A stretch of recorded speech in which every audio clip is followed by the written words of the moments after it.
What's going down, guys? This is your boy Carter J. I want to break down this fight between Nonito Donaire, or Donaire, or however you pronounce it, and Guillermo Rigondeaux. I believe that's how you say it. I'm just going to call him Rigo for short. This is a fight that, the fans been wanting for a very long time, and, we finally gotten it. And so far, 2013 looks to be a very good year for boxing. I cannot complain right now with, the fights that we have and the fights we're going to get later down the road and stuff. So I've been pretty impressed so far in 2013. Originally this fight was not going to happen due to drug testing and, stuff like that. I'm glad, things were able to get, worked out. And I really want to just watch this fight as well. I believe this is a very competitive fight. I'm going to break down both fighters and then, give you my thoughts on each fighter and what they need to do in order to win. And I'll give you my prediction at the end and tell you how the fight plays out. I want to start off with Nonito Donaire. He's a 2012 Fighter of the Year. He fought 4 times last year, so he's a very active fighter. He's coming wins off of Jorge Arce, Toshiaki Nishioka, Jeffrey Mathluba, I think that's how you say his name, and I believe it's Wilfredo Vasquez Jr.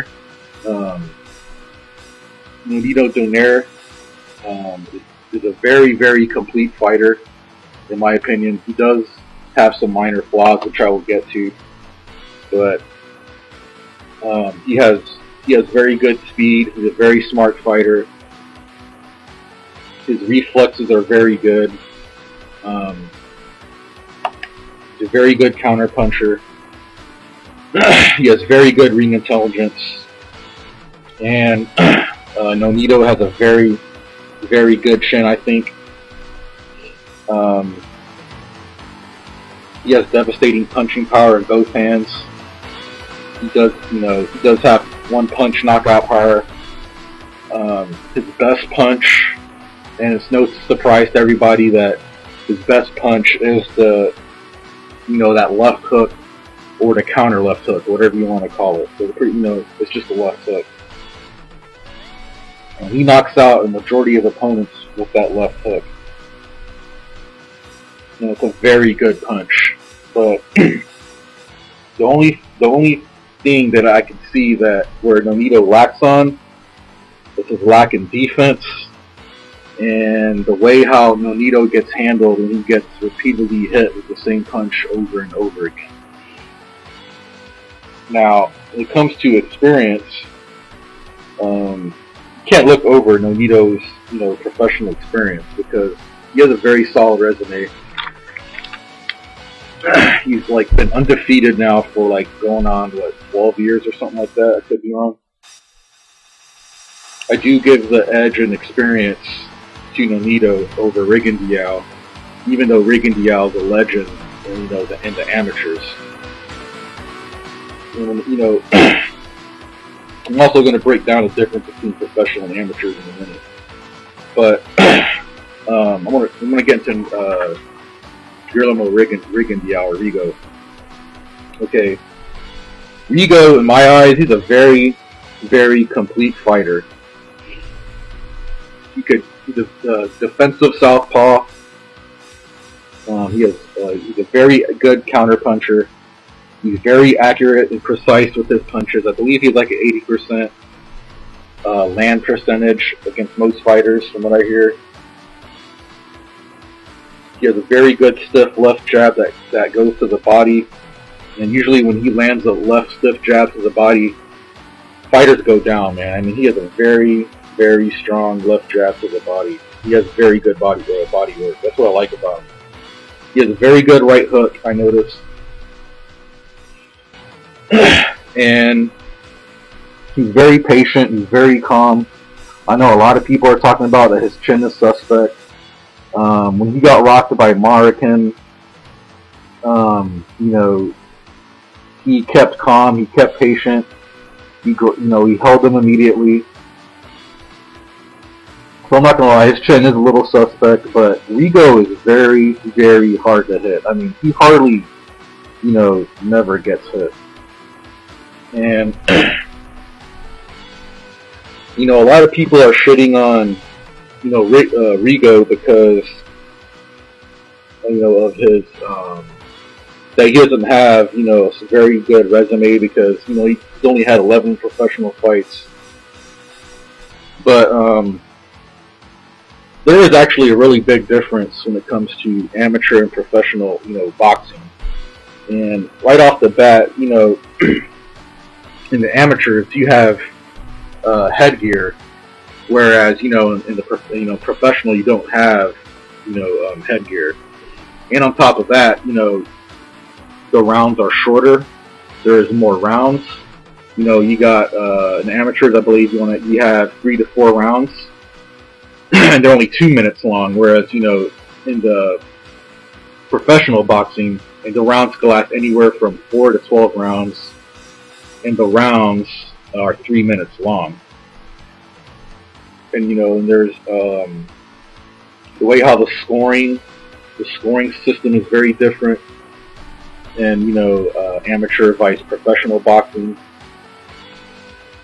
You have to have more stamina in the professional boxing because obviously the rounds are longer, so you have to keep up with your opponent longer. And there's a lot more things, but off the top of my head, those are like the main things I could think of, and it really is a big difference. But the way I see it is, when there's a lot of legends in the sport that had very successful amateur careers, and now legends in the sport. You got fighters like Muhammad Ali, George Foreman, Michael Spinks, Oscar De La Hoya, Sugar Ray Leonard, Lennox Lewis, Floyd Mayweather Jr. All these guys were very successful in the amateur careers. Now, there's also some fighters who didn't have amateur careers, or weren't as didn't have that much success in the amateur careers, but they still went on to be very successful in the professional careers. Chavez Sr. didn't really have an amateur career, and he's like one of the greatest Mexican fighters of all time. Mike Tyson had a short amateur career, but he fought at the junior Olympics level, but he excelled there as well. And he's one of the greatest heavyweights of all time. Roy Jones Jr. was also in the amateurs, and he's also one of the greatest boxers of all time. Sergio Martinez started boxing kind of late. Like in his I want to say it was like 23 when he started. I think I could be wrong. I know he started around there, so he had to pick up boxing like on the go. Kind of like as a like as a journeyman. And right now he's considered top pound for pound in the sport right now by a lot of people. But at the end of the day, I think that it's not a bad thing if you have an amateur career on your resume. I think it's really just all to how you adapt as a boxer. Because like out of all the fighters I just said, some fighters had very good amateur careers. Some fighters didn't really have that much good amateur careers. But they all became successful. So I think it helps that you have an amateur career, and it's not really a bad thing. But at the end of the day, I'm not going to knock on Rigondeaux on his amateur career, because he's a freaking legend in his country as an amateur. This man has had 2 gold medals, and on top of that, he's had over 400 fights, and I believe only like 12 losses, which, if you do the math on that, that's like really insane. So I'm not knocking on Rigondeaux on his amateur career at all. And another thing that a lot of people fail to realize is that when if you're Cuban, it's very, very, very hard to become a professional boxer. If you're a professional Cuban boxer, you have to have like a lot of success in the amateurs, because A lot of people also fail to realize is that Cuba is a communist country, so you cannot turn professional in that country. Eventually, you have to be very successful in that country, and eventually you have to like make it to other countries like United States, European countries, Asian countries, and then you slowly have to get sponsored and all that other good stuff. It's a very, very harder and more complicated process to become a professional boxer out of Cuba because the country is communist. At the end of the day, I'm not knocking on Rigondeaux on his amateur career. I think he's one hell of a fighter, and this is going to be a very, very competitive fight. Now, to what I feel that what both fighters are going to have to do, because as competitive as this fight is, each fighter has all the tools to beat each other, without a doubt. I don't see this fight going to a decision. I'll be very surprised if it does. But these fighters have too much power and too much good attributes to make it go to the distance. I see this fight either playing out three different ways. Either going to be a knockout by Donaire, either going to be a knockout by Rigo, or if it goes to the scorecards, I think Rigo is going to get it to the scorecards. Now, with all that being said, I think Donaire is really going to have to create hard feints, and he's going to have to create angles to kind of throw Rigo off his game, to set up the left hook. And on top of that, he's also going to have to land straight shots. Donaire cannot be aggressive in this fight. He has to be very patient. If he tries to continuously land that left hook, it's not going to work against Rigondeaux, because sooner or later he's either figured it out or he's going to know how to figure out how to neutralize the left hook. And that's honestly, to me, a big key in this fight. Can Rigo take away that left hook from Donaire? If Rigondeaux could counter that left hook over and over and over again, it's going to be very hard for Donaire to win this fight. If Donaire's only chance in this fight is to win by knockout, and if Rigo keeps counterpunching the left hook, it's really going to look really slim for Donaire to win this fight. For Rigo, he's going to have to neutralize the left hook by, side steep. I mean, there's a lot of ways in boxing you could stop or neutralize the left hook. I mean, there's tons of ways. I'm not going to get into that part. But if Rigo can successfully counterpunch the left hook, I think he'll be in good shape. And Rigo really needs to go to the body in this fight, because I think that Donaire is very weak to the body. I haven't really seen him, take a really good body shot. So I think the body shot can make a difference in this fight. Rigo has to fight very smart, and he can't, he's going to have to fight a very productive fight, which means he's going to have to fight pretty much flawlessly. And I mean, Rigo does that for the most part against his opponents. I mean, against Marroquin, Marroquin, like I said, he landed some good shots here and there, but Rigo still appeared to be in control of that fight, just in my opinion. But this fight overall is really going to be one huge chess match. It's all really going to come down to which fighter can react and adapt to whatever the other fighter is doing.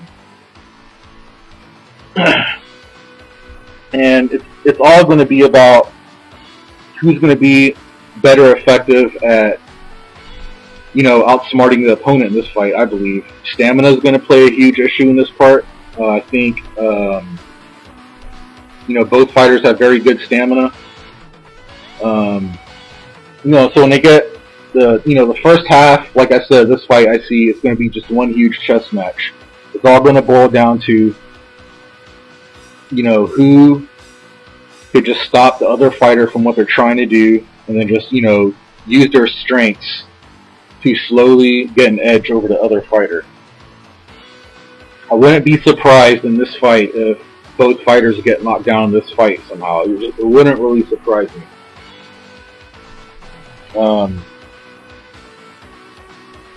I believe that Rigo's defensively better than Donaire. I do believe that that Donaire hits harder than Rigondeaux, unless, I mean, Rigo goes to the body very strong though, man. I mean, usually his opponents hit the ground, but when Donaire hits him with that left hook, man, it's like lights out too. So I can see why, like, a lot of people call this fight, you know, a 50-50 fight. I don't see Donaire outboxing Rigo in this fight. I feel that the longer this fight goes on, it's going to be worse and worse and worse for Donaire. Because I do strongly believe that Rigo can outbox Donaire in this fight. And